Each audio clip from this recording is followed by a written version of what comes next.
안녕하세요. 경북의대 칠곡경북대병원 마취통증의학과에서 근무 중인 오진영이라고 합니다.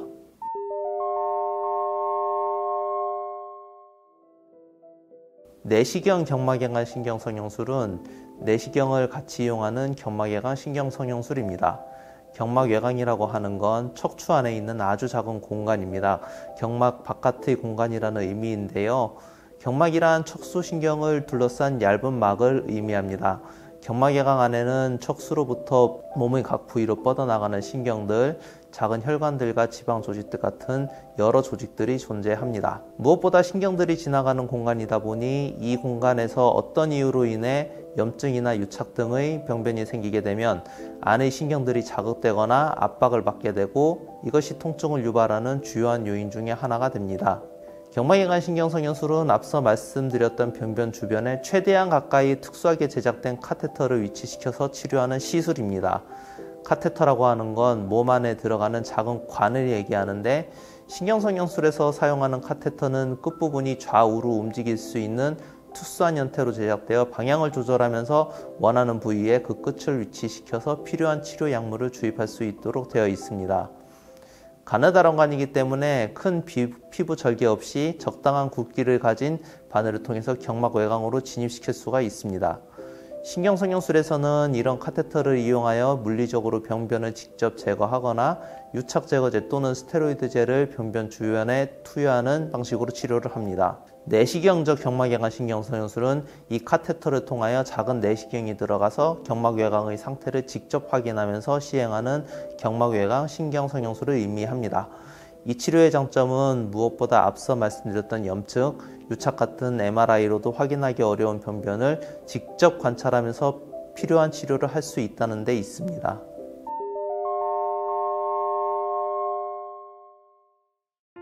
척추로부터 오는 통증은 생각보다 복잡합니다. 우리는 보통 허리가 아프거나 다리가 아플 때 허리에서의 MRI를 통해서 그 원인을 찾으려고 합니다. 그리고 그러한 검사에서 디스크의 어떤 돌출이나 척추관에서의 협착이 보이면은 그것을 통증의 원인으로 보고 수술을 통하여 통증을 해결할 수 있다는 것이 척추와 연관된 통증을 치료하는 전통적인 관점입니다. 하지만 그러한 소견들이 항상 통증을 유발하는 것도 아니며 수술적인 교정 후에도 통증이 지속되는 경우가 적지 않습니다. 반대로 MRI상에서 특별한 문제가 없어도 통증이 있는 분들도 생각보다 제법 있습니다. 내시경적 경막외관 신경성형술은 크게 두 가지의 역할로 나누어서 생각할 수 있습니다. 하나는 척추 안의 상태를 육안으로 직접 확인하는 경막외관 내시경, 즉 진단적인 의미와 또 하나는 비수술적이지만 보다 적극적으로 경막외곽 내 통증을 유발하는 원인을 직접 치료하는 경막외곽 신경성형술, 즉 치료적인 의미입니다. 따라서 이러한 치료는 MRI상에서 특별한 문제가 없음에도 허리 또는 다리의 통증이 지속되는 환자분들 또는 추간판 탈출증, 척추협착증 등으로 인해 통증이 지속되면서 경구약이나 일반적인 신경차단술에서는 큰 효과가 없는, 하지만 수술을 하기에는 부담스러운 환자분들께 생각해 볼 만합니다. 또 척추 수술 후에도 지속적으로 통증이 있으신 분들께도 해보면은 괜찮을 수 있는 시술이라고 말씀드릴 수 있겠습니다.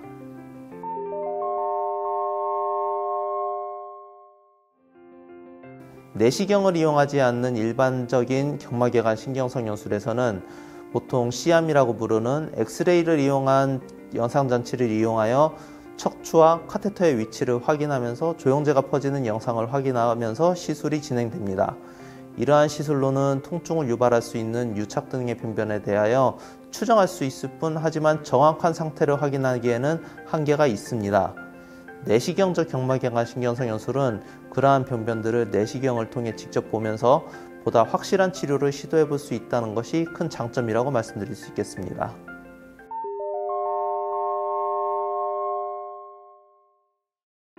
시술은 보통 수술방에서 진행이 됩니다. 예방적 항생제를 투여하면서 수술방으로 들어오신 후 엎드린 다음 시술을 준비합니다. 시술 받을 자세는 예전에 꼬리뼈 주사를 맞아보시거나 요추 쪽으로 신경성형술을 받아보신 경험이 있다면 동일한 자세라고 생각하시면 됩니다. 시술을 위한 주사 바늘이 삽입될 부분, 즉 꼬리뼈 부분을 철저하게 소독한 뒤 무균포로 환자분의 거의 전신을 덮은 상태에서 시술을 진행하게 됩니다. 먼저 꼬리뼈 부분에 마취를 한 후 꼬리뼈를 통하여 경막외곽으로 약간 굵은 바늘이 삽입됩니다.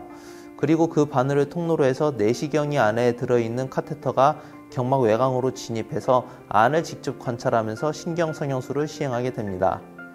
전신마취를 시행하지는 않지만 환자분께서 보다 시술 동안 편안할 수 있도록 적절한 정도의 진정을 시행하면서 시술이 진행됩니다. 시술 시간은 환자분의 허리 상태에 따라 다르며 통상 30분에서 길게는 2시간 이상까지 걸릴 때도 있습니다. 필요에 따라서는 시술 후 변변 부위에 카테터를 거치한 상태로 두고 그를 통해 염증 또는 유착을 제거하기 위한 각종 약제를 지속적으로 주입하는 경우도 있습니다.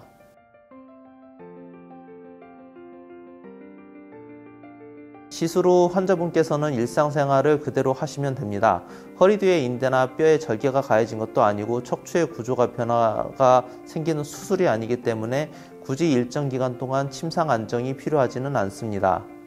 시술 부위로 이물질이나 물이 안 들어가게끔 주의하면서 세수, 화장실 볼일 등 일상생활을 그대로 유지하시면 됩니다.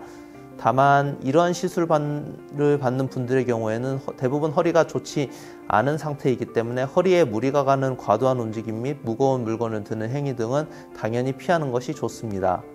시술 부위, 즉 주사바늘이 들어갔다 나온 꼬리뼈 주변은 드레싱이 되어 있는 상태일 텐데 가능한 한 청결하게 유지해 주시고 최소한 이틀에 한 번씩은 드레싱을 받으시면서 상태를 확인하는 것이 좋습니다. 대부분 일주일 정도는 시술 부위가 아물고 그 뒤로는 예전처럼 샤워 등의 일상생활도 문제없이 할 수 있습니다.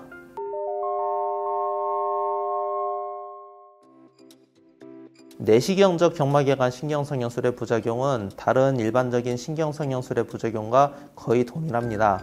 출혈 및 감염으로 인한 합병증이 발생할 수 있으나 대부분 0.1% 미만 정도의 아주 적은 확률로 발생 확률은 매우 적습니다. 시술 전 환자분이 복용하고 있는 약물, 피검사 등을 확인하고 이상이 있다면 그에 대한 교정 후 안전한 상태에서 시술을 계획하게 될 것입니다.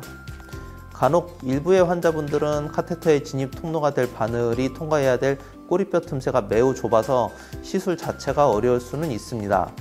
또한 유착이 심한 분들, 특히 예전에 허리 수술을 받았던 분들은 시술 중 경막이 상할 우려가 있습니다. 이러한 경우에는 시술을 중단하게 되고 두통, 감염 등의 우려가 있어서 더 입원하면서 상태를 면밀하게 살피면서 필요한 치료를 추가적으로 받게 됩니다.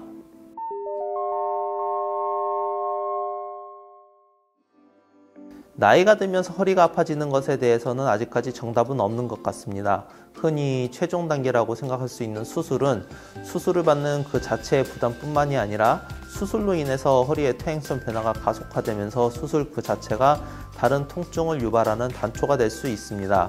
신경차단술이라는 치료가 나오면서 수술을 하지 않고도 주사 몇 번으로 통증이 나아졌다는 이야기를 많이 들으셨을 겁니다. 다만 이러한 치료의 한계는 효과가 일시적인 경우가 적지 않으며 반복해서 시행할 경우 치료의 효과가 떨어지는 경우도 많습니다. 내시경적 경막외곽 신경성형술은 이러한 기존 치료들의 단점을 피하면서도 허리나 다리의 통증을 유발하는 직접적인 변면들을 육안으로 확인하고 치료할 수 있는 진단의 기술이자 치료 기술입니다. 특히 허리는 계속 아픈데 각종 검사에서도 특별한 이상이 없는 분들 또는 허리 수술을 받은 후에도 통증이 지속되는 분들께서 적극적으로 생각해 볼 만한 시술입니다.